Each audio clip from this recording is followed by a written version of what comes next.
Testing YouTube. One, two, three.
All right, welcome everyone. We will call to order our committee of the whole meeting, and we'll start by acknowledging and appreciating that we work, live, and play in the city of Port Alberni, which is situated on the unceded territories of Sechot and Hoopachesit First Nations. We're proud to be here. We do have an agenda in front of us. Are there any late items from committee members? Seeing none, any late items from our corporate officer? No late items, Madam Mayor. Wonderful. Would somebody like to move approval of our agenda? Moved by Councillor Solda, seconded by Councillor Dame. On the motion, all in favor? Carried, none opposed. And we'll move on to adoption of minutes. We have minutes from the meeting held at 6 p.m. on March 17th, 2025 as presented. Moved to adopt by Councillor Solda, seconded by Councillor Dame. Any comments on the minutes? Seeing none, all in favor? Carried, none opposed. So we'll go on to public input period. This is an opportunity for the public to address the committee. Up to 6 speakers for up to 5 minutes each can be accommodated, and for anyone participating electronically, you can use the raise your hand feature. We do separately have 3 different delegations tonight, so anyone who is registered to present as a delegation doesn't need to use public input period, but any other members of the public who'd like to speak today can just pop their hand up.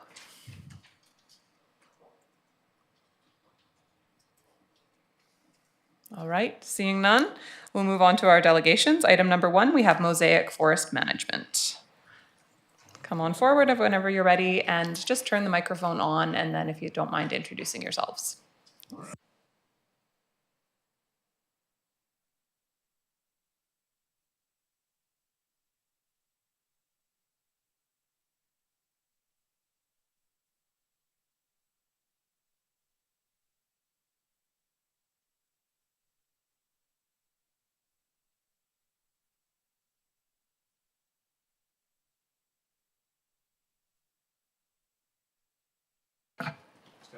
Oh, there we go.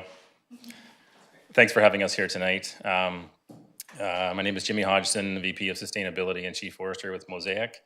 Along with my colleagues, Colin Cosman here will also speak in the next little bit, as well as Kevin Ashfield, General Manager for this operation. All right. All right, so for today, we'd like to cover off a little bit of Mosaic overview, as well as touch on some of our Indigenous partnerships. And then I'm going to hand it over to Colin to talk about sustainability, drinking water, and wildfire management under Mosaic, as well as a little bit of an update on recreational access.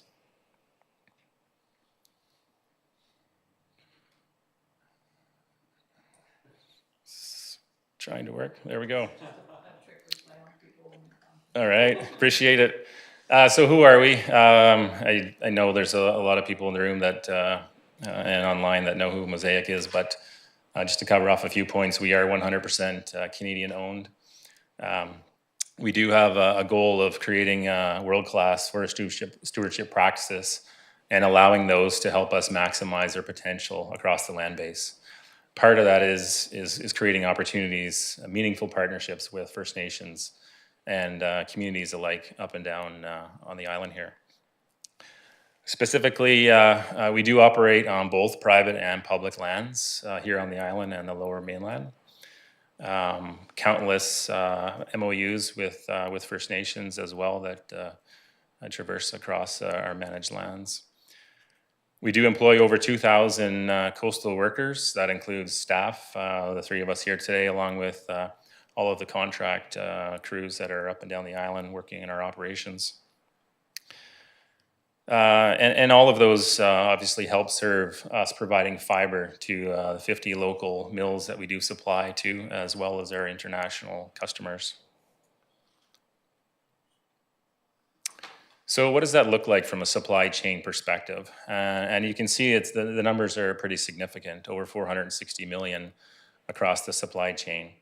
That's over 700 different companies. That goes from reforestation crews through logging crews to professionals like the 3 of us here today, across 80 different communities. So it's a big coverage. A few notables, almost 30 million specifically with Indigenous related businesses across 30 different vendors. And a couple of notable contractors here in the Valley, Sitka Silviculture, part of our reforestation program.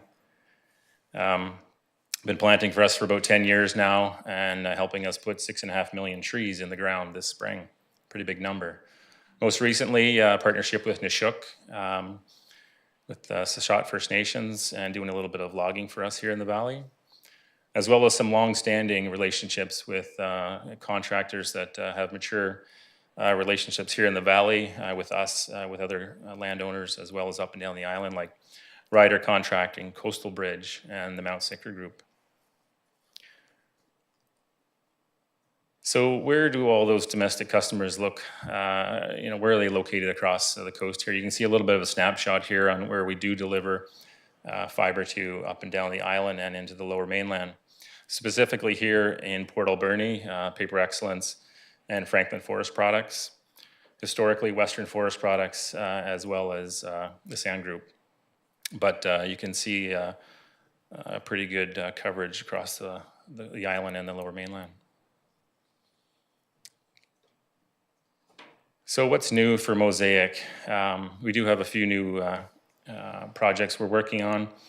A long-term goal for us is to partner with First Nations to help unlock some of the value across our land base today and for future generations. We're looking to build upon this up and down the island for all of us, for all the communities, all of us BC or British Columbians. So what does that look like? We're tapping into some new areas, new business areas. Some of those are expanding on current ones, like the Big Coast program that we do have underway, and our real estate division, as well as some notable new ones around wind energy and renewable energy in general. With that, I think I'm handing that over to Colin now. Great, thanks, Jimmy, and good evening, everyone. Thank you for having Mosaic here tonight.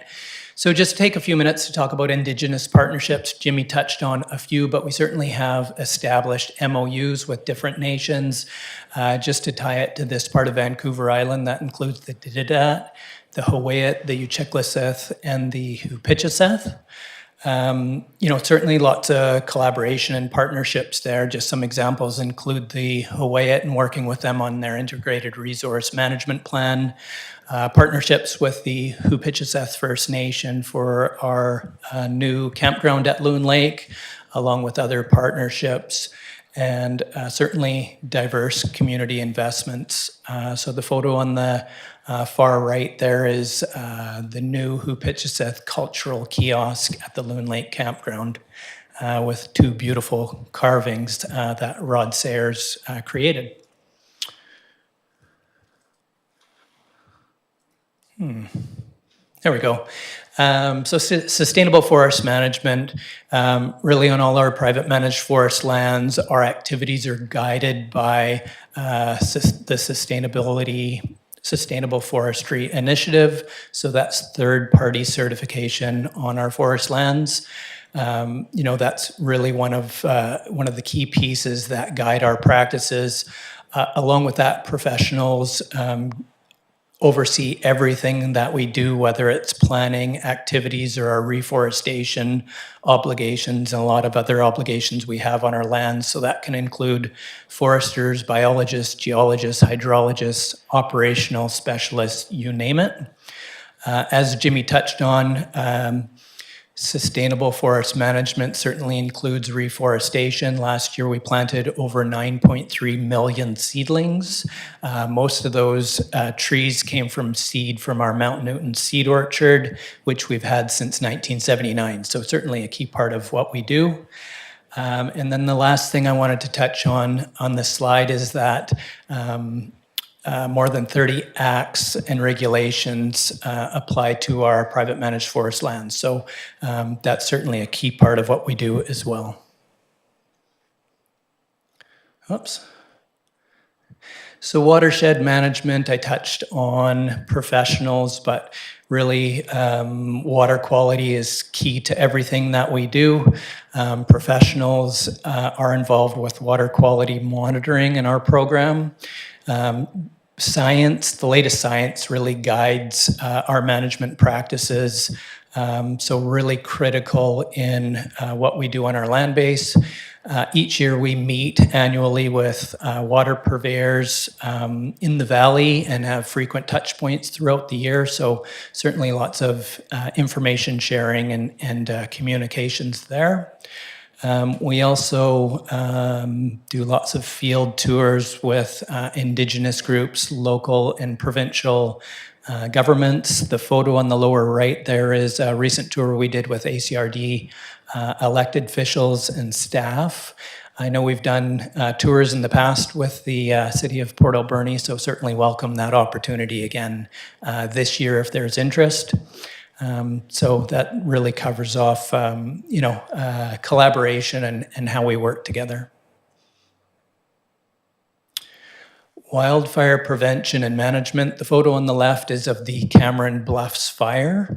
70% of fires on our land base are human caused. Unfortunately, the Cameron Bluffs fire was human caused by an illegal campfire. So really unfortunate circumstance that I'm sure everybody in the room is aware of, and some of the details, but Mosaic puts a lot of resources and efforts towards prevention and management. So each year we have a wildfire preparedness plan.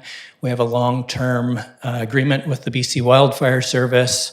At any point in time over the summer, we have more than 100 water tenders on our land base, lots of security patrols, and all our staff and contractors are trained in fighting wildfires. So certainly lots of resources there and work focused on preventing fires. In terms of recreation access, so Mosaic does have a recreation access committee. Every week we update our website with our gate openings and certainly provide a lot of access agreement to different groups throughout Vancouver Island and in the Alberni Valley. Just some examples include the Mount Washington Alpine Resort, various snowmobile clubs. We provide ATV clubs in the Alberni Valley, hunting agreements, and other examples like our Mosaic campgrounds. McTush is featured on the left. We have an interpretive trail at Loon Lake. And then we also support various groups in access. Just as an example is the Alberni Motocross Association, which is on our private managed forest lands and certainly supports tourism and the economy here. So I think this is my last slide, community partnerships. So we're certainly grateful with the strong relationships we have throughout Vancouver Island and supporting more than 150 organizations dedicated to community, environmental, and education initiatives. 2024, we donated close to $1 million to different groups. And just to bring it to the Alberni Valley, this includes groups like the Alberni Valley Search and Rescue, work closely with the Alberni District Secondary School, providing them with opportunities for tree planting and firewood permits. And then also our Season of Giving program, we donate to many of the groups shown here. So certainly lots of support and a great thing to be able to give back to communities. So with that, I wanted to thank you for your time and certainly open to answer any questions if there are any. Thank you very much for the presentation and for the work that you're doing. Before I turn it over to council for questions, are you working with the riders of the Alberni Valley? I think that they came to us recently talking about working with Mosaic, but I'm not sure where that's at. So any update you'd have would be helpful. Yeah, great. Thank you, Mayor Minion. So for the last few years, certainly been meeting with the riders of Alberni Valley, talking about land use agreements and what that looks like for them. I've been with Mosaic for 5 years. I used to actually be a member of Rove when I lived in Port Alberni a number of years ago, but last week just recently emailed a few of the new board members of Rove and offered opportunity to meet and discuss their interests and what their direction is for the next few years. So yeah, thank you. Awesome. It's great to hear that. Thank you. Councillor Haggard. Thank you, Madam Chair. I don't have a question, but I just want to make a comment. I know all of you have very busy working lives and, you know, your lives are full, but I just want to tell you how much I appreciate you coming to council on a regular basis and keeping us up to date in your activities and for what you contribute to the community. So I just want to say thank you. Great. Thank you, Councillor Haggard. Thank you. Councillor Solda. I loved the tour that we took, by the way. That was really informative in the past, so thank you. My question is regarding the fires. When there is a fire and you know who did, do you always know who has done it and what happens to that person? Is there any repercussions on them? Nobody ever hears what happens, right? So I'm just kind of curious to know. Yeah, fantastic question. I hate the answer, it depends, but really depends on the scenario, and I don't know what came up, you know, from repercussions for this fire, but you can imagine how difficult sometimes things are to challenge and to be very specific on people's behaviors. But you know, certainly, you know, maybe to answer your question, doing everything we can to prevent the reoccurrence of that is obviously critical. So, you know, I guess that's a partial answer for you. We don't always know, but sometimes there's follow-up, sometimes there's not. It really depends on the scenario. Yeah. Just to add to that, Colin, we work closely with the wildfire branch. So any suspicious fire activity, they'll send over just like crime scene investigators to determine cause and origin. And it's their compliance enforcement. They collect evidence and they take over the jurisdiction for if there's criminal follow-up involved. Yeah. Perfect. Thank you. Thank you. Councillor Verbrugge? The fire of the Cameron Bluffs was on Mosaic land, I believe, and the province paid for all firefighting expenses, I believe, and yet Mosaic was unable to open up a road to, say, Horn Lake, which causing Port Alberni residents huge financial problems. Could we not fix that up in the future so that if the province is paying for Mosaic fire, Mosaic bends over backwards to open up a road? Why didn't that road get opened, the Horn Lake Road? Yeah, thank you for your question, Councillor. So at the time that fire started, there were certainly limited crews to action at both BC Wildfire Service, and there was other fires in the interior. So one of the risks was certainly seeing another fire start up on our lands. But you know, specifically to your question, all our costs were not compensated for, even though we do have an agreement with BC Wildfire Service. There was certainly a lot of disruption and extra costs for us in terms of monitoring, closing gates, fire patrols, all those things. I will say we work very closely with all our community groups and groups that we, you know, partner with local government, regional government, provincial government in specifically Ministry of Transportation and Transit to support an emergency route out of Port Alberni during those conditions, out of that scenario. I specifically sit on the ACRD Transportation Advisory Group, and since that fire, we continue to work with MOTT and look at emergency routes should another scenario like that occur. So really, MOTT is tasked with emergency routes, and we're there to collaborate and work with them, and we're going to continue to do that. So I hope that answers your question. A little bit. I've been hearing that for about 30 years now. After a while, it gets kind of old. Unless I see action, I don't believe you, basically.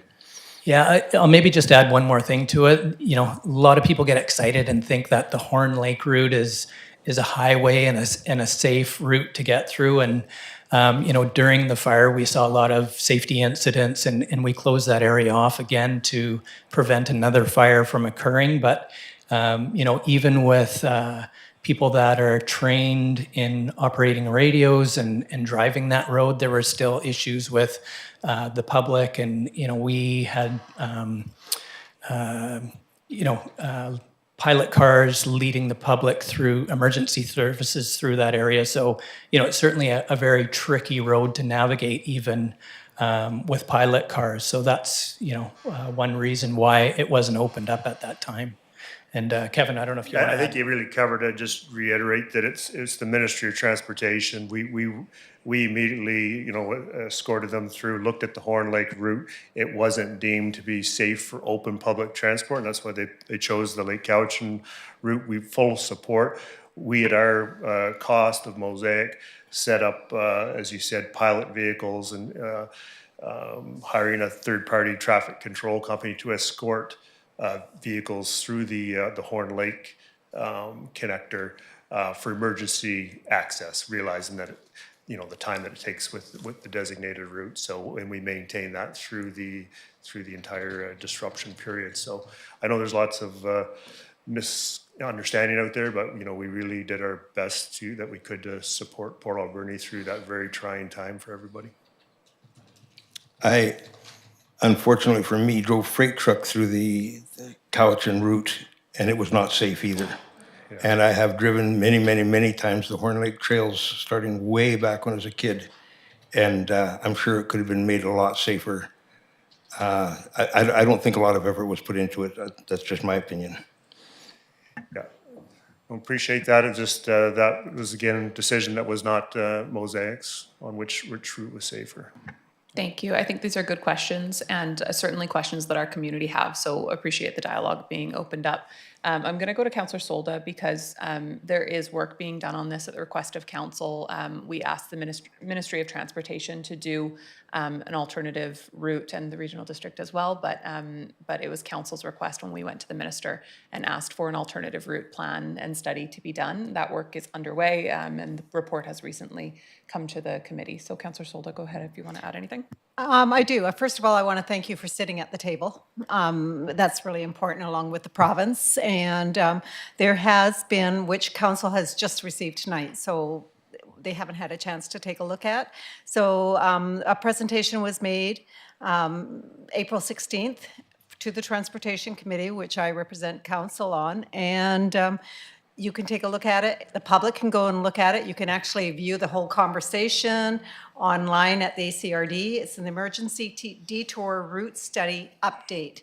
So we've had lots of studies. We all know that, and that's all we hear about that in the community. But they've consolidated and put them all together. And we've heard this before. So there is a bunch of alternate routes that are really great alternate routes, and everybody needs to take a look. And I'm going to let people read it and hear the conversation from all. So I don't know if you want to add to that. No, thanks, Councillor Solda.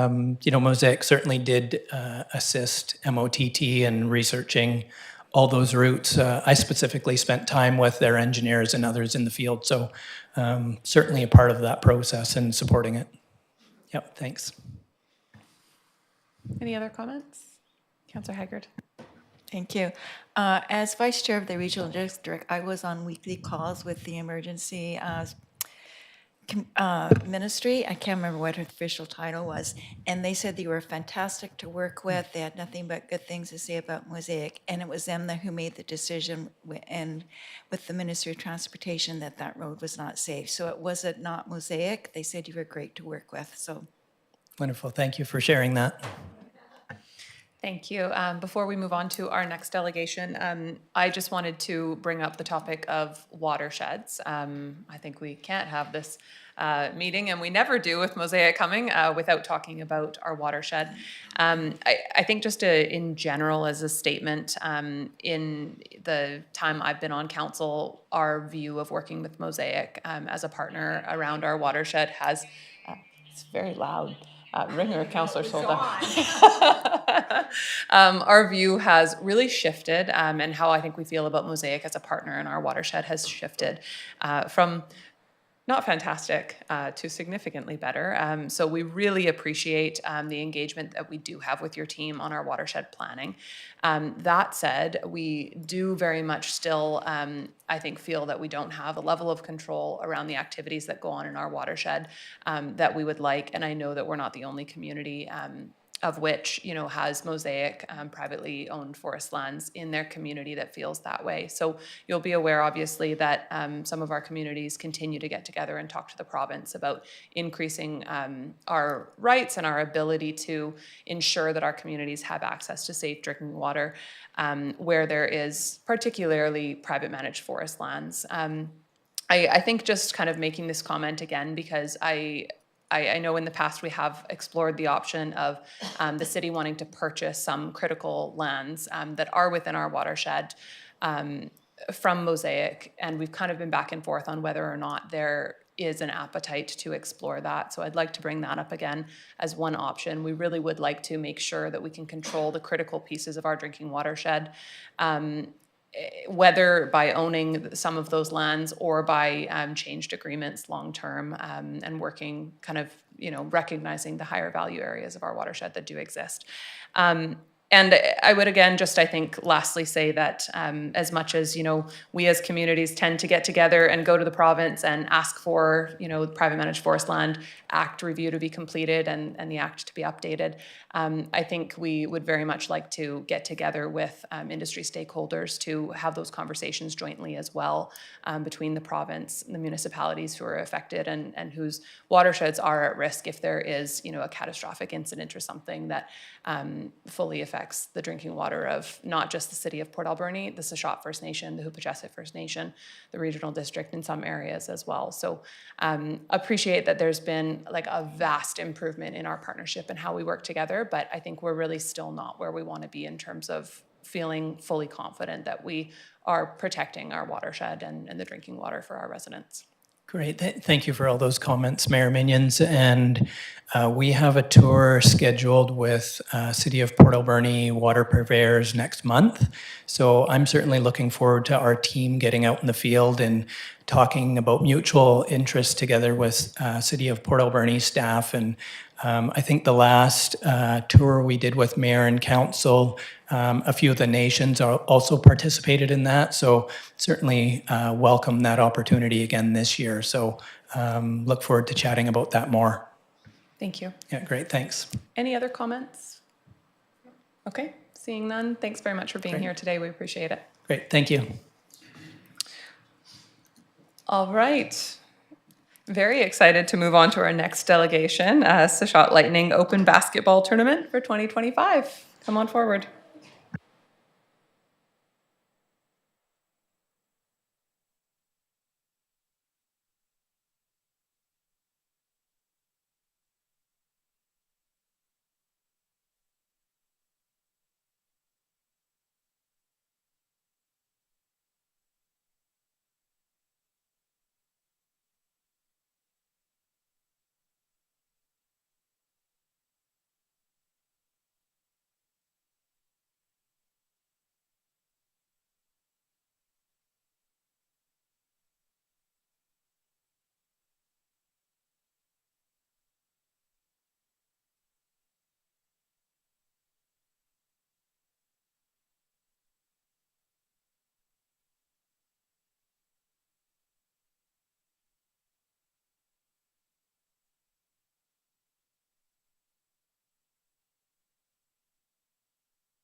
That song, we sing that song because we want it to. We want to invite that energy into the space of our intention today. And our intention is to speak up for those youth And I'm not sure if you can pull up our paper. We're hosting our second annual Sishot Lightning Open Basketball Tournament. It's actually turned out pretty big. We got 66 teams so far that are committed. They've paid their deposits or paid fully to us. So we have 66 teams and we had 31 on hold, but we didn't have the facilities to accommodate them. So in the future, we're hoping to build that, and it's gaining momentum. It's getting pretty big, and this whole thing started because my daughters one day we came back from the junior all-native, and they were on a high, and they had invited some of their non-Indigenous friends to their practice. And they were on a high from the junior all-native, and they were sharing their experience with the games up there. And one of their non-Indigenous friends spoke up and said, "Well, can I come and play?" And my daughters, they looked at their friend and they said, "You can't play because you're not Indigenous." And in that moment, I seen the hurt in their friend's eyes that day. And I said, "You know what? Let's create something that's inclusive to everybody, where we come together and where we can just be together and play a game that we love." And that's kind of like where this whole tournament started. And so we're here today because we are looking for support from everybody. We're getting all kinds of support from, honestly, local businesses. Local businesses are the ones that are really stepping up. Sorry, I have a bunch of speaking notes. This is probably one of the most organized I've ever been. Since I don't have our executive secretary anymore. So we have 66 teams coming in. That's about just under 800 athletes, and then their friends and family. So we're anticipating about 2,000 people coming into our beautiful Port Alberni. Our objective, of course, was to be the best host that we can to showcase our city. We want our guests to leave with an amazing experience. We want people to talk about Port Alberni. I've been out within the local businesses, and I'm just gonna say, coming down Redford corridor, the Redford Street, and talking with the businesses that are along there, it needs work. It needs work. That whole strip needs work, especially if those our guests are being exposed to that. We need some proud people there. I just need to say that.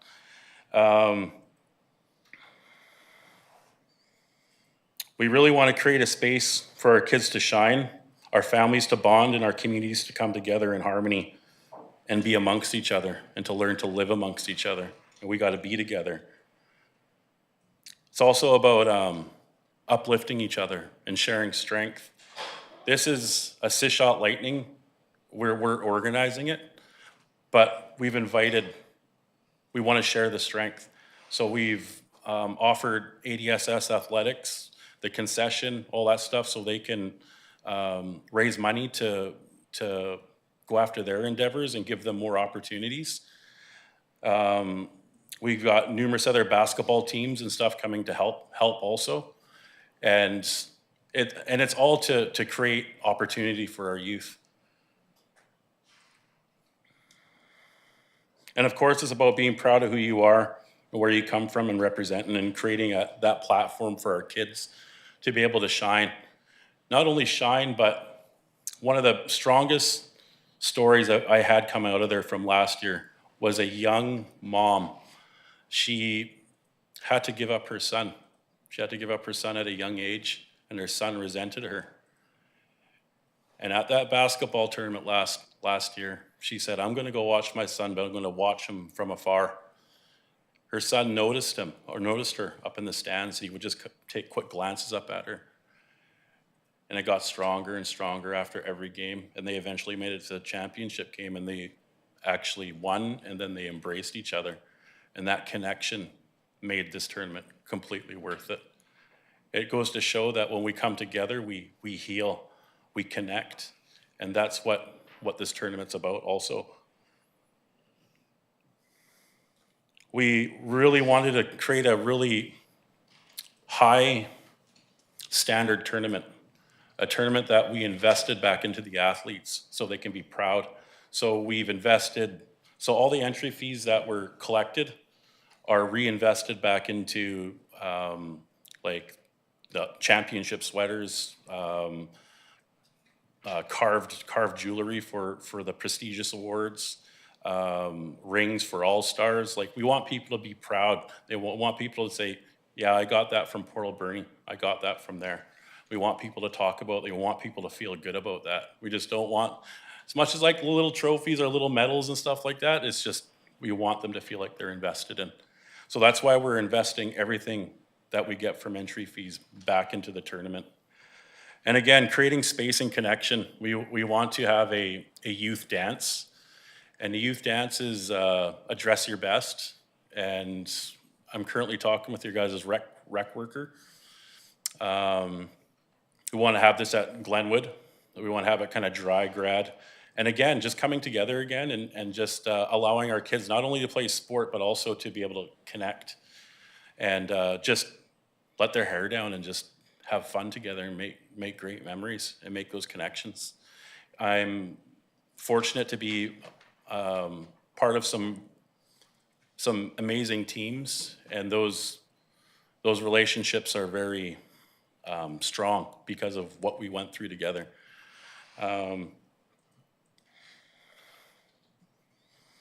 So all in all, that's kind of like where we're at. We also want to have a seafood feast, and again, Sashad is also helping with that. We want to feed our guests our rich resources, and just to showcase and just to be good hosts again for people to leave and feel good. We're looking at some things that we're really, what we're asking is for any kind of financial support. We're looking for facility support.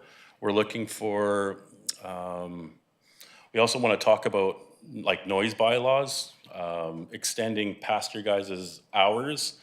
What we're really looking at is Glenwood. Glenwood would be an amazing spot for us to have the dance. We're also working on a comedian to come in, a Indigenous comedian to come in. Not sure how that's going to go yet. Still kind of in the works. We also want to have a cultural space because we have teams coming from Bella Bella as far as California. We have some players coming up from California. So there's people coming from everywhere. And we just want to offer them a space where, they just don't have to go out and hang out in their hotel or we want them to experience culture, and we also want them to experience Port Alberni. So we're also making pamphlets to kind of give them a map of Port Alberni. So again, sharing the strength of, we had a nice poll on a Facebook poll on like the best restaurants and stuff like that, and we're going to share all that and just give people a little handbook to make their way around Port Alberni.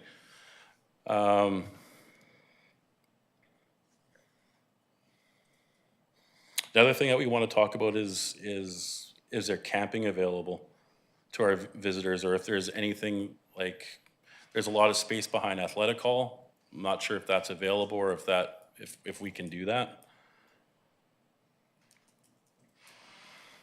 Also, pool passes or pool facility, if that's available. If we can, again, have our maybe a youth night there one night, or youth and family night where people can just go there and spend some time.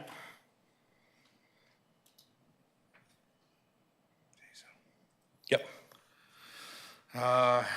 Good evening, Len Watts. Ed and I want to speak on a big part of why we started this tournament was youth prevention. I I've worked in many fields, but one of my fields used to be working with youth. And just in the last 30 years, watching the drugs come in and trying to prevent youth from going that path. And unfortunately, in our community, we all know drugs is a real high cause here of problems, and really trying to prevent, especially with our Indigenous kids, was trying to come up with how we keep these kids active. How do we keep them away from that? How do we keep them from idle hands? And then approaching Ed when after Janet's like, we got to get these girls. Like, we have a lot of kids that wanted to play sport, and then yeah, we just said let's just do it. And nobody else was stepping up, so we stepped up and just said we're going to start coaching girls. And then it started. We started reaching out to other communities. What are you guys doing? Like, it's really nice. Stanawas Nanus just started their program this year. They have like over 30 kids. And I'm hearing from a lot of their community members on how it's kind of revitalized sport in their community, but getting their kids active, getting their kids participating and not idle. Because as soon as you get those idle kids, they end up somehow getting into the bad areas. But that was a big reason why we started this, and then we started reaching out to other communities. We were just like, oh, I wonder what the interest would be for a tournament, to have a big youth tournament. And we couldn't believe the overwhelming response we had to people wanting to come. Yeah, we'd love to come, love to support youth. But the big part of this is prevention. Like, this is child prevention from getting into the bad areas of society. And we're like, when we're playing basketball, we're not just teaching basketball. Ed and I are always teaching about respect for community, volunteering. We reach, like, we have, before we even practice, we have these big talks. We have these big talks with our kids, teaching them how to be good members in society. And that's how this all just started from, was the worrying for our children.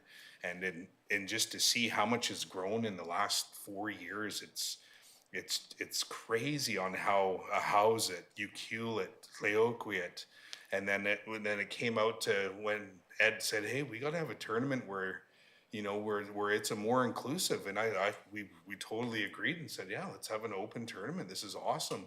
Bring in more children to participate, combining and then getting to know, because unfortunately, I grew up in this community where we were segregated. Even in the 80s, we kept to ourselves, didn't really have a lot of associations. But throughout the years, we're getting where our children are associating. They're learning our culture. We're learning their cultures, and it's like sport has done a lot of that and learning, especially because we have Ed, as many of you know, is one of our cultural singers and leaders. Brings a lot of the culture to educate people on our culture, and people love to come and learn, and we love to share. And so just to make that connection too. And this tournament is just, we're making it an annual May long weekend tournament because of the interest. Ed was saying we have over 30 teams that are on a waiting list, and we just don't have the facilities. Because we didn't realize, like, holy, this is growing a lot quicker. And thanks to the schools for helping out with us, facilities, but we are in need of more facilities. Youth dance, I don't know if many of you remember youth dances when you were youths. It's very important. It's important for the kids to participate and get to meet those other competitors and interact with each other and see where you're from. It's a really important part of the, not just basketball. Like, a lot of this is greater than basketball, and also welcoming so many teams and families to our communities. The gyms, all the gyms last year were just packed. I couldn't get over how much support there was. The gym would be just filled every time, and lots of fans cheering. And we're looking at actually streaming live some of the championship events, and we're hoping to get support with that. And that's pretty much where all of this started, and it's taken off and it's running good. We have I'm glad Ed's off council now because he has more time to run this and take off with it. But yeah, that's what I want to say. I want to talk about the prevention. It's a huge prevention model that we're trying to take off and inspire other communities with that, and then hopefully other communities start their tournaments too. But a big part, I think Ed said sent the cost figures of what we like to run this tournament. What are we in at, like 40 something thousand? It's about 40,000. Yeah, $40,000 for a basketball. Like when he started talking numbers and showing me, I'm just like, wow, we're just holding a kids basketball tournament, and the numbers is just crazy. And it comes down to prevention for our children, because a big portion of the cost is refs. Refs is like almost $18,000 for our refs because you have to have certified reffing. But yeah, the costs the main reason to keep our kids out of trouble, keep our kids away and educating and preventing them from going down a path where unfortunately many of our citizens and members end up. And unfortunately in Alberni Valley, the statistics are really high here. So that's where Ed and I try to do our part and keep kids active and busy and through sport, because that's how both of us grew up, was through sport. Lucky we had good role models and kept us going. But yeah, Ed's been taking the ball, and yeah, we're his support. So just going over the specific asks again. So the specific ask is Glenwood. So again, the tournament starts on Friday, the 16th, and ends on the 19th. And that facility, the Glenwood facility, be used for culture and the youth dance, and also the swimming facility, if that's available, or if we can have something.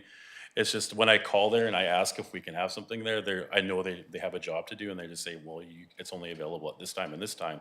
I'm like, well, we're having hundreds of guests come in, and we want to see if we can maybe work out something. So the pool is another one. And of course, again, like Len said, it's a $40,000 bill for us, and any kind of financial contributions would be greatly appreciated. And then camping is another thing, because again, we got 2,000 people coming in, and facilities are a big problem. Yeah. So, and with that, like we're organizing all kinds of security and all that kind of stuff on our end too. And I just really want to say that this is like, we've started it, like Sit Shot Lightning started it, but this is turning out to be ours. It's Hupechesit's, it's Sit Shots, it's the city of Port Alberni's, it's all of ours. It's our time to be able to showcase our city and support some youth and families, and just learn how to harmonize together. And it's events like this where we learn to do that. So with that, I guess we'll turn to questions, if there's any questions. Thank you so much. Very exciting to hear the success that you've had and the interest with so many teams coming. That is, yeah, I mean, I think something that we can all be very proud of. And I'm just thrilled that you've gotten to this point already. So definitely want to find ways to help you. And I've got a couple ideas, and then I'll go to council questions. Council, my thought is, something like Glenwood is, I'll say as simple as not a problem, but I'm sure it's booked. So I'm sure there is work to do, for staff to do around seeing if we can make that available. So I don't want council to make any commitments, but rather give direction that our staff, our CAO and our Director of Parks, Recreation and Heritage would work to see if there is a way to open that facility up. I just know that Glenwood gets booked for kids' birthday parties quite well in advance. And so it could be a challenge in terms of it already being scheduled, but I'm sure there's some way that we can make it work, either for the dance or, for a longer term kind of rental. I would love to see that happen. Camping is really tricky, and we kind of keep referring people for camping to talk to the Fall Fair Association because they do have kind of the land that may be able to be utilized. And I know that there are, bylaws and things like that that have to be looked at as well. But if there's an interest in them working with you on the land, then I'm sure our staff can work with you on what else needs to be done on our end to see if that can be enabled. Noise bylaw extension is pretty simple and straightforward, and we just did one for a dance that occurred as well. It was a simple email to council that has to come in time for a council meeting so that we can make a decision once we know the date and the request for the bylaw extension, but we are able to do that, and council has given a similar approval for an event recently, so I would imagine that's probably a very easy and easy request to put forward as well. Council, I'm going to move that, or recommend to council, because this does have to go to a formal meeting of council, but recommend to council that we contribute $5,000 in combination of cash and in-kind contributions to the Sachot Lightning basketball tournament with funds coming from the reconciliation fund that we do have in our budget, and that we direct staff, our CAO and Director of Parks, Recreation and Heritage, to work with Sachot Lightning representatives to determine the best use of those funds. And if there's a seconder, thank you, seconded by Councillor Solda. I would love to see like a swimming night or something like that. But I think we really should leave it to you to determine how you would like to use those funds, whether it be for, activities and facility rentals, or actual financial contribution to the event. So I think if we make it generally broad, then it gives a lot of control for you to work with staff and just see what you can make happen for us to be able to support this tournament. But I'll leave it at that. I'm just really thrilled that you guys have taken the time to put this together, and that you're seeing such interest from communities, especially communities that's far away, to come and participate and be a part of what you're building in the community. So thank you. Councillor Haggard, and then Councillor Dame, and then Councillor Verbrugge, and then Councillor Solda. Thank you, Madam Chair. I have all my notes here, and you touched on just about everything I had written down, so thank you. Easy, yeah. But I just want to thank both of you for taking the time to organize such an event. I have organized hockey events, and it's a huge undertaking and a lot of time and a lot of effort, so thank you so much. This is a really good example of sports tourism, and it's really hard to measure the economic benefits that it brings to our community, because first people come for something like this and they come back next year or later on in the year for a holiday. So it's really hard to measure, but the economic benefits that it brings to our businesses and our community is immeasurable. So thank you so much. And totally support it. And like I said, Mayor Manion's touched in all my notes. So I just wanted to say thank you for taking this on. Thank you. Councillor Dame. Thank you, Madam Mayor. Yeah, I just wanted to say thank you to you both for being such important leaders, not only in your own nation, but also in our community in general. And the work that you're doing right now is very clearly life-changing for all these kids, and also community-changing in terms of not only economics, but just in giving Port Alberni something to be proud of. And I just want to express my appreciation, and I'm very grateful that the mayor was so on top of all of those points, and I heartily agree. Thank you. Councillor Verbrugge. Ed, I want to thank you for singing for us. I've heard you before, and you have a very powerful voice, a very good voice. I enjoyed listening to it.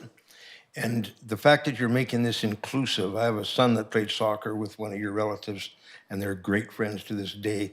It goes a long ways towards reconciliation. I have a grandniece playing baseball, softball, with also inclusive and mixed. And yes, same thing. They're working together to beat the other team, and they'll be friends for life. So it goes a long ways towards reconciliation, towards getting together, towards understand. And good to see. I'm glad you're making it. Everybody welcome. Thank you. Thank you. Councillor Solda. Well, first, Kaiko. and everybody has basically said everything but I do have a couple of questions. First of all, if anybody that out there in Port Alberni that wants to volunteer, because you're going to need a lot of volunteers. So how do they go about it? That's the first question, and what do they do? Or are you going to put a call out in the future, soon? I'll let you answer that first. Yeah, we're putting a call out soon. We're just kind of getting the schedules all figured out, and we're also working on like big lists and stuff, so people can put their name in and stuff like that. And that'll be next on my agenda. We're also adding to incentivize volunteer first, because we're gonna need a lot of scorekeepers, clock keepers, and security. So we're incentivizing, we're doing gift cards from local businesses in the community, and if you do 3 games, you get your name to enter for the draw, and then the top prize is $500 just to thank the volunteers and a little bit incentive for them to volunteer their time. Very nice. And my other question, ACRD. Are you going to go and have a discussion with them after us? Yep. Wonderful. Yes, we're definitely knocking on everybody's door. Yeah, I'm all over Danielle already. Thank you very much. Councillor Haggard. I think the Gratinaid deadline is April the 30th, so that's coming up pretty quick. So you might want to look on the website and get that application in if you have not done so already. And that's for the regional district, Yeah, because they for the have regional quite a district. formal process and less flexibility to give grants mid-year. Thank you. Okay. Mike, any comments? No, sounds great. Look forward to talking with you, and I think the only thing is we'd have to call the question. Yes, thank you. I was going to, but just wanted to. So I think from just Len and Ed, Mike is who I think you guys want to connect with as a starting point, and then he can connect you with Willa if you haven't already spoken with her. And I think from a staff perspective, there we can probably see if there's potential to move things around and kind of larger scale facility options, and kind of talk about what the needs might be. Okay. Also for future use, because it's going to be annual. We're going to keep this going as long, and trying to cap out, because the tournament we just attended was 114 teams, but unfortunately our challenge for Port Alberni is accommodation. But we are going to try to keep this growing and welcome people to Port Alberni and from everywhere, and just hopefully it grows, and yeah, so it'll be annual. We look forward to there being a new hotel that can add to that accommodation situation for sure. Okay, council, on the motion, any final questions or comments? Seeing none on the motion, all in favor? Any opposed? Carried, none opposed. Thank you. So if you want to connect with Mike, and then we'll go from there. Okay, thank you for your time, and I forgot, we want to make sure that you have representation there on opening ceremonies. We've invited all of the entities in Port Alberni to come, but we'd like to see somebody there, or all of you guys there would be awesome. I'm unfortunately out of town that whole weekend, so I was already sadly looking at the dates, thinking I wish I could be there, but we'll make sure that we have someone there on behalf of council, if not all of council there, and really appreciate that opportunity. Thank you. Okay, thank you. Good day, good energy. Thanks. All right, council, we'll move on to our next delegation and our last delegation for the evening. We have Jesse Whitehead in attendance to speak on the impacts of the new short-term rental regulations.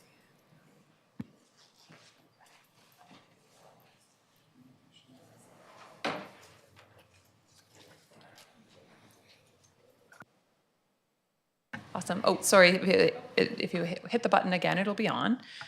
Red. People usually think red is off, so that's reasonable, but it's not. If you don't mind just introducing yourselves first, and then go ahead whenever you're ready. Well, I'm Nikki.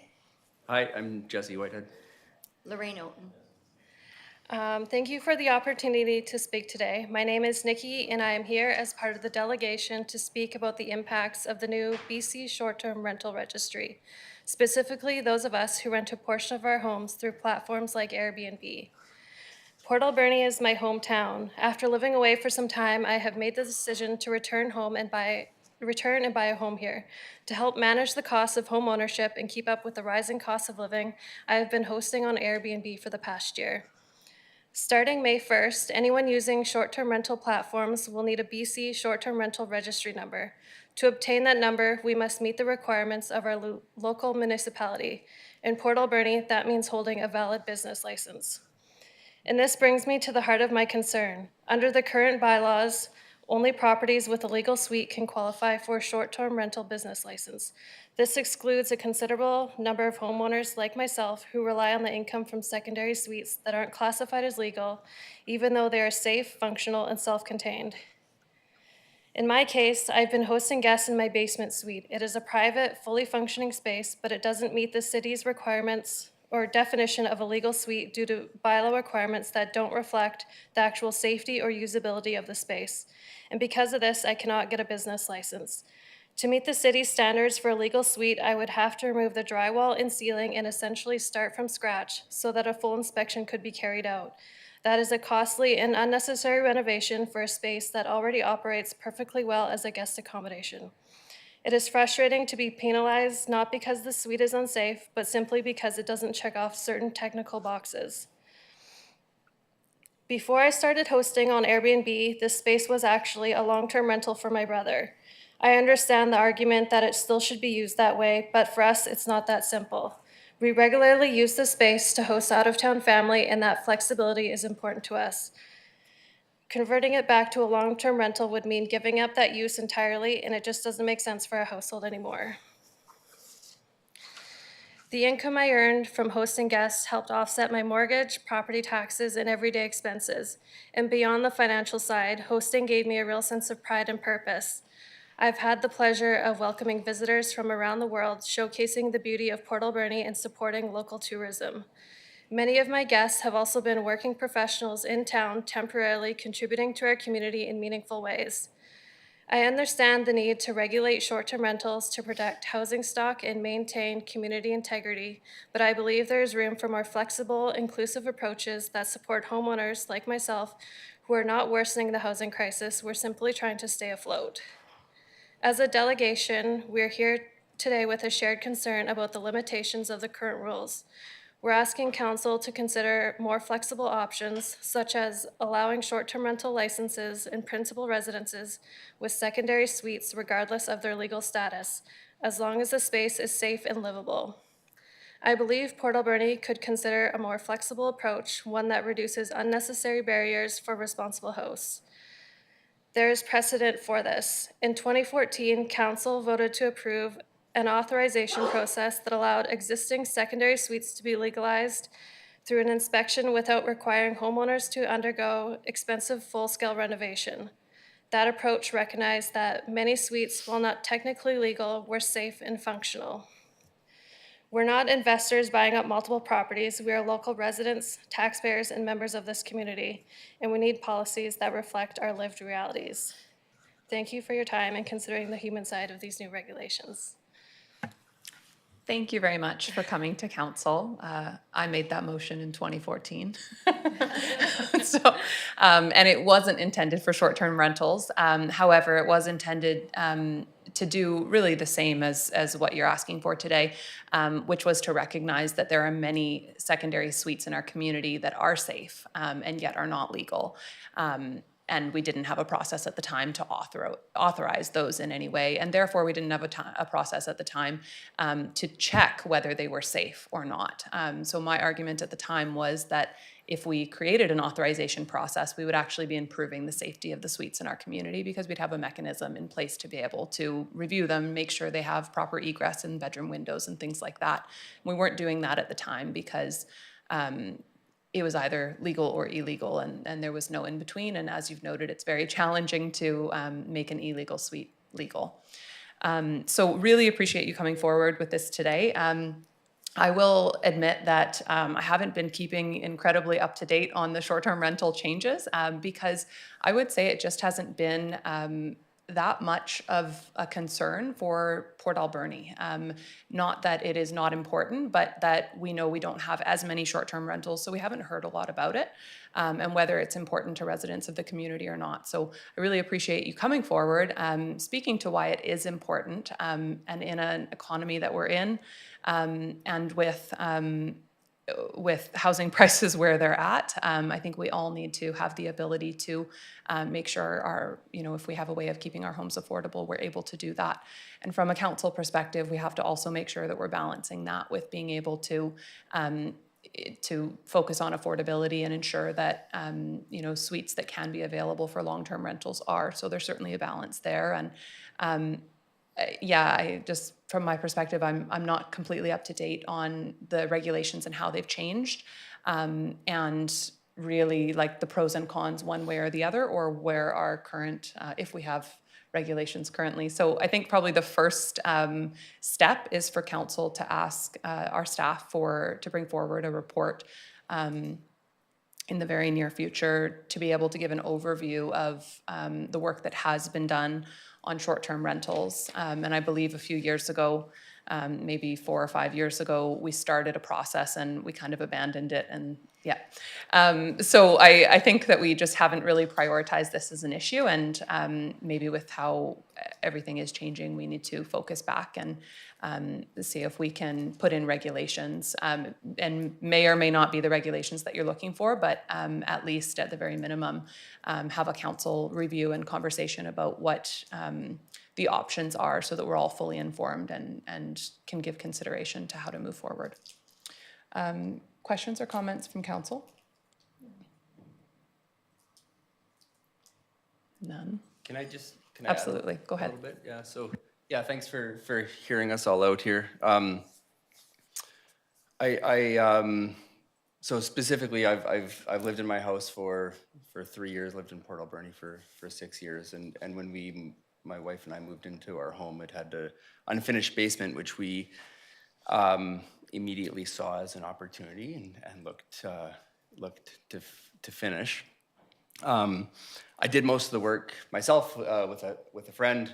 Everything was kind of roughed in already. The rooms are framed, the lights were there, there was plumbed, it just needed drywalled and finished. And so anecdotally, I don't have any hard evidence to support this fact, but anecdotally, I asked around and I was like, well, should I get a building permit? And the answer to that question was uniformly, no, you should not get a building permit. You won't ever get this done, basically. I had a time-limited amount of time during which was available to do the work, and I had friends and colleagues in town who were a year into the process of waiting for their building permits to come through. And so, and the permit is the crux of the issue, kind of thing.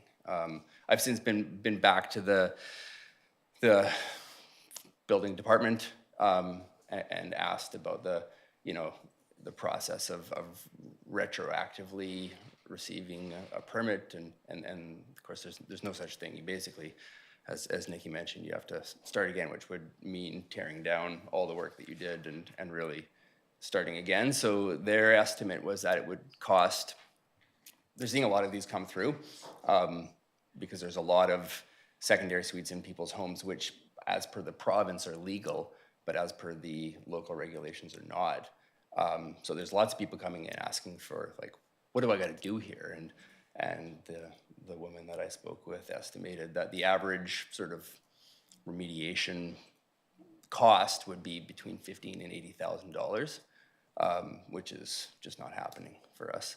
And to be clear, that's $15,000 to $80,000 to end up with something that, by all accounts, is the same as what you started with. It just kind of checks some of those boxes, and it has that stamp of approval on it. So that's been sort of the process up until this point. And after what the other two gentlemen just said, we really need more short-term rentals. Thank you. Well, I think I'll make a recommendation to council that we ask staff for an overview of short-term rentals and our policy or lack of policy currently. It's the zoning too. There's Sure. So it's, and sorry if there's a seconder, seconded by Councillor Dame. So I don't believe it's a zoning issue. I believe it is us having a bylaw to allow it or a policy in lieu of that. I don't think that this would require rezonings, but staff will give us that overview on where we're at, because as I said, I don't even remember exactly the process that was gone through and abandoned, and several of these people weren't even on council at the time. So we haven't had a report on short-term rental policy and options, comparing ourselves to what we have versus what other communities have. And the first step is for council to get informed on what the options are, and then we can decide from there if we want to change or create policy. Councillor Dame. Thank you. Yeah, I do think that a report is the right place to start here. It's a very complex issue. I think there's a lot of very valid points on both sides, and it's important to, I think, sort of have a really good understanding of the situation before we make any changes or anything like that, so that we can, be informed and knowledgeable on it. Because yeah, I mean, it very well may be that a more nuanced approach might be the way to go that sort of addresses like the broad array of different situations that people have. So yeah, I agree very much with this. Thank you. Any other comments from council? Okay. Seeing none on my poorly worded motion for a report on this issue, all in favor? Carried, none opposed. Thank you very much for bringing this forward. So as a matter of process, just to keep you aware, because our processes can be super weird, this is a committee of the whole meeting, so we don't actually make formal decisions. It has to go to our council meeting, which is this coming Monday. Council will again ask for the report, but in an official way, and then staff will bring it to us at a following meeting. So I think I'll just ask that our corporate officer keep your group aware of when that report is coming back to council, so that you can have it ahead of time, and then you're welcome to write any responses or ask to be a delegation at that meeting if you have input as well when we get to that point. Okay, thank you very much for coming. Really appreciate you taking the time. All right, on to item E, unfinished business. Item number 1 is tree protection and regulation bylaw.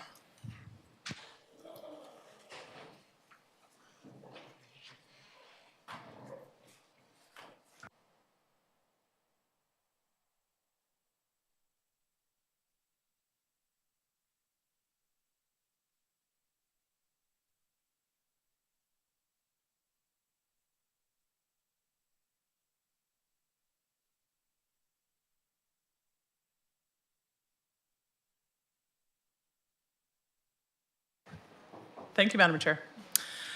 So further to Council's recent inquiry about a tree bylaw, in 1988, Council adopted our current boulevard and tree care maintenance bylaw, which outlines the interaction of trees and grass with city boulevards, provincial highways, and private land.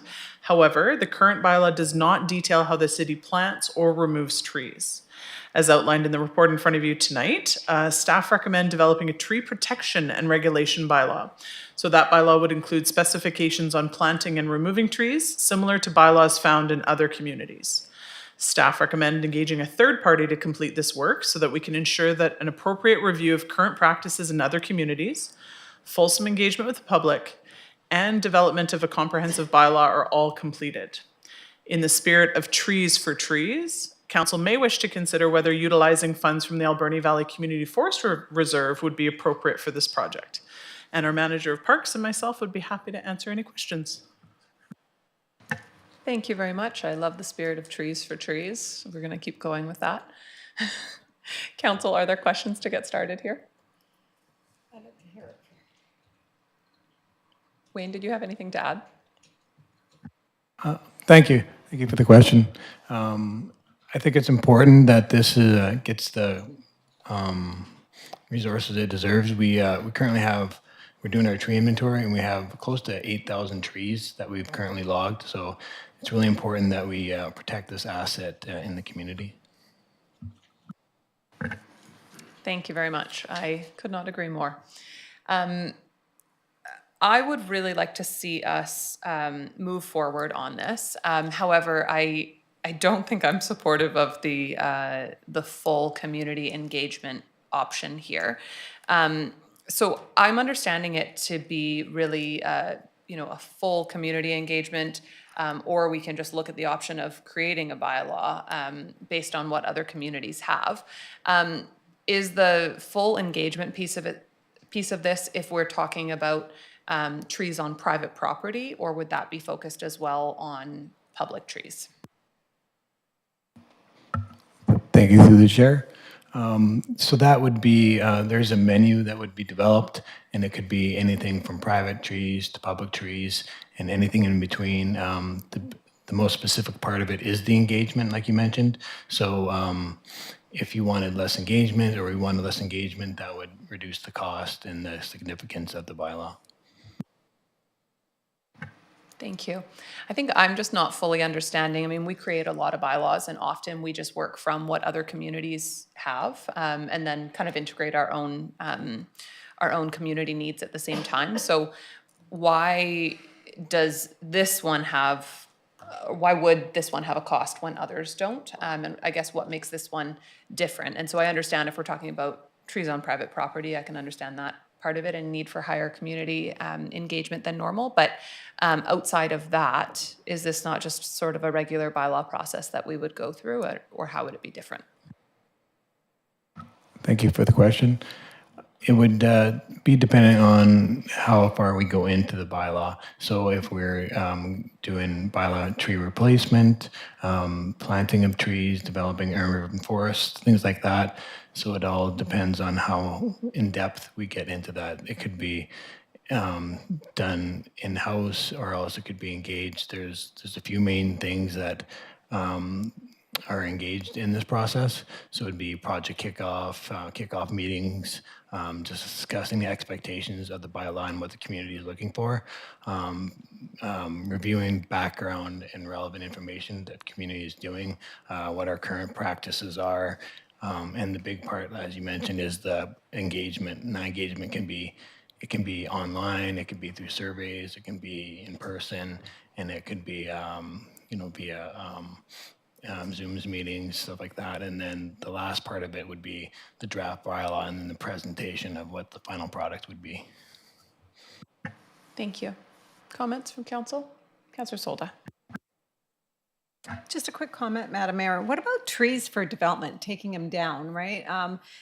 We do have land that has trees on, and developers would have to take them down. So how would that'll be interesting to see how that's going to fit into the document. Through the chair, thank you for the question. That is a very big part of the tree bylaw. Is currently there is no process for that, so it's just done each case by case. Thank you. Other comments? Okay. Well, I very much would like to move forward with a tree policy. I think it's absolutely critical, and this one was created in the year I was born, so that's not a good sign. I think we should get a new one. But I'm not convinced at this point that it's something that we should invest budget dollars in. So I'm curious, I guess, could we get a better idea of what could be done, and recognizing, it may not be as quick, it may not engage the community in the same way. What could be done in a process more similar to how we develop most of our bylaws? So researching and comparing what other communities do, kind of presenting options to council for what we want to prioritize. Thank you. Yes, that can definitely come back with that information. I think my preference would be that we direct staff to, I guess maybe this is option 4, that the committee of the whole recommend council direct staff to research, draft, and introduce a tree protection and regulation bylaw. I'll make that motion. Thank you for the options. Seconded by Councillor Solda. Any discussion? Okay, on the motion, all in favor? Carried, none opposed. And just wanted to thank you for bringing back this starting point. I think this is really important work for us to do. Just think we're probably not at a point where we can invest a significant amount of budget dollars in it outside of staff resources at this point. So look forward to kind of the next step of hopefully having a conversation about what a potential could look like. Thank you. All right, and we have no staff reports, no correspondence, so new business. Item number 1, we have volunteer policy and handbook. Thanks. And through the chair, we have brought forward a volunteer policy and a draft handbook. What this would address is volunteers that are volunteering for our city. It's a very big asset, which we currently lack the policy direction from council on how we interact with our volunteers. So this policy gives high level direction to administration to create handbooks for the different types of volunteers that will come to volunteer for the city. So the draft one that is attached could be used for some volunteers.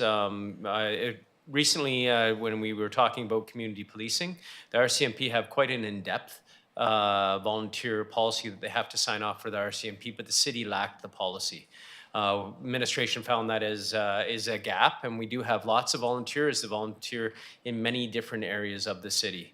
So by adopting this policy, having a council policy directing administration to create sort of a volunteer handbook, and the handbooks are more administrative on how we fulfill the policy for each type of volunteer that comes into the city. So we thought we'd get something in front of council to fill this gap currently, and it can be updated as we see changes needed, et cetera, in future years. Or we're more than happy to make any updates to the current policy as presented tonight. But the handbook is a draft handbook, and again, would be tailored for each type of volunteer in each department.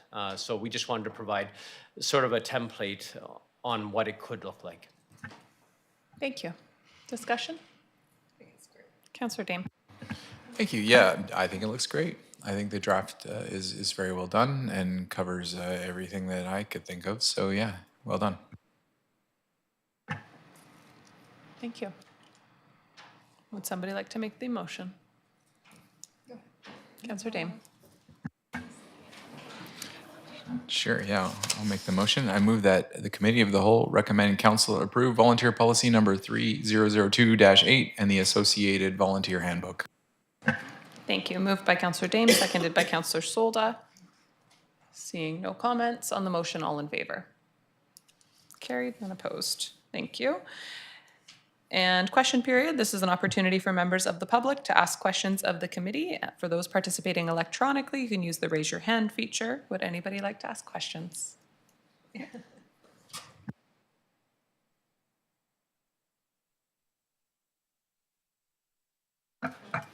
Good evening, Council and Mayor and everybody else, staff and those watching. Just for some clarification, I'm trying to follow along with this tree bylaw. And I think it's going to involve, the idea is to involve what will happen on private land. I think that's included in there. I think that's the idea, to come up with something. I'm a little concerned about that one, of course. In following other cities and areas that are doing such things. I have a sister-in-law who lives in Vancouver. It's not a bad thing, but there's trees that were planted by a previous owner that they were not allowed to touch. And they've grown into huge, massive pine trees, which is not, I don't think they're that common to Vancouver, pine trees.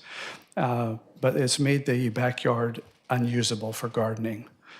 They cannot touch them because they're healthy. Which is good. I love trees too, but I'm a little concerned about that when there's the stepping in and saying you can and cannot on your own property. So I'm a little concerned about that one, and certainly very, very concerned about a lack of public input on that. So introducing, it says in tonight's agenda, introducing tree protection and regulations and bylaw. It will engage a third party. There's a cost to that. And then it says that council will relay council direction to the public. So you're just going to tell public. My concern is how will it engage the public in the process? I still think that is very important, especially if you're going to be coming up with a policy that's going to affect people and what they do on their own land regarding trees. I love trees, but I know that it's, and following other people's example, I don't think is a wise thing. I think you do need the public input on that. So, Thank you. If that's a question. Is a question, If it's yeah. a question, I'll just comment. So as noted tonight, there's a variety of things we may or may not consider in the tree bylaw. Just because we've deemed to not add the budget, which would be directly for public engagement, doesn't mean there will not be public engagement. I would imagine that at minimum, this would come back to a committee of the whole following, for the report to be received, and then to council as well. And as you'll know, because you're here often, often something will come through a committee of the whole 6 or 7 times. So there's lots of different ways of receiving input, and not to say that that couldn't go out to the community for a request for input as well. Just that the full scope is probably not determined yet to see if that makes sense. So we may or may not at all be talking about on private land. It may be a means of, developable land and that type of thing, or just public trees. Council hasn't really determined that yet, but noted your input and I think appreciate, well, I can name 10 trees in town off the top of my mind that should be protected, whether they're on public land or private land in perpetuity. I'd like those trees to be protected. I don't think we're probably moving toward just random tree protection on people's properties, but there'll be more to the conversation. Sure. Yeah, I look forward to that, and hopefully lots of engagement in it. Great. Another thing, I'm just looking at there, because the second part of the tree bylaw thing that mentions the approval of $70,000 in the budget, 25, 29. I think that, I'm not sure if I'm looking at two different things, but from what I understand is it was decided that 70,000 would be added to the 2025 budget for this year only. So I'm looking at 70,000. This looks like something being introduced again that will carry on for the next few years, because that was decided against, but it was brought back and then decided for 2025 they would look at a $70,000 from the, I believe it's from the forest.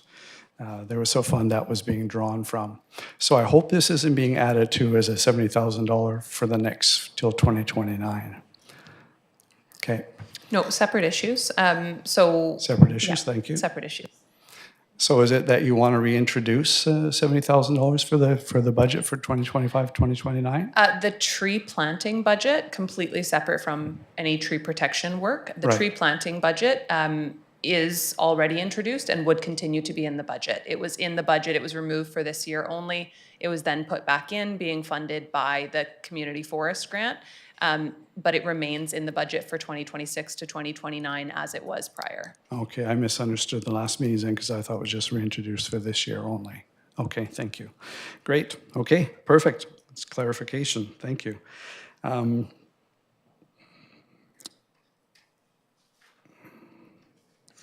I had a question from Mosaic. Maybe you can answer it for me. I didn't know if I was allowed to ask that while they're here. A lot of people have been asking about what looked like an access onto the highway, a new one. Is that something? And I would love to have asked him, is that the intended? And how do they go about getting approval from highways to do such? Thank you. So we did reach out to the Ministry of Transportation on that, and we were told that it was approved and it was temporary, and that's largely why it was approved. So it will not be there much longer. I'm not sure, Mike, if you know the timeline. I don't recall from our communications. Yeah, I don't know when it'll be fully discontinued, but the barriers are back up and no access is provided at this time. Great, thank you. Yeah, I know lots of people are asking. I would love to have asked them because I haven't heard anything in the media. So that was the last question is regarding the SOMAS. I saw there was an announcement recently mentioned that, which I didn't know was on the table, that Matthews West might be looking at purchasing. That was news because I didn't think that was an option.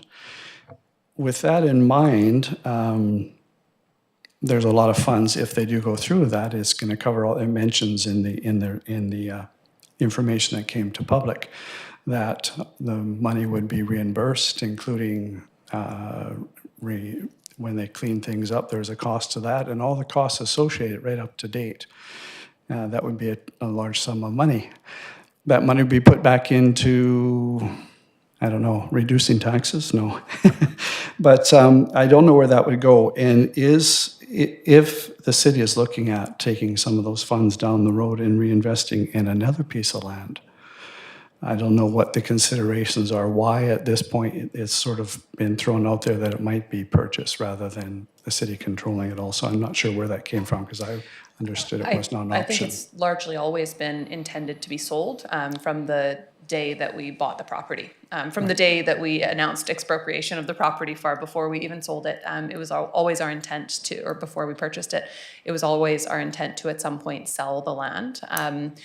There was consideration given to alternative options because council did want to ensure that what we did maintained obviously the right level of control.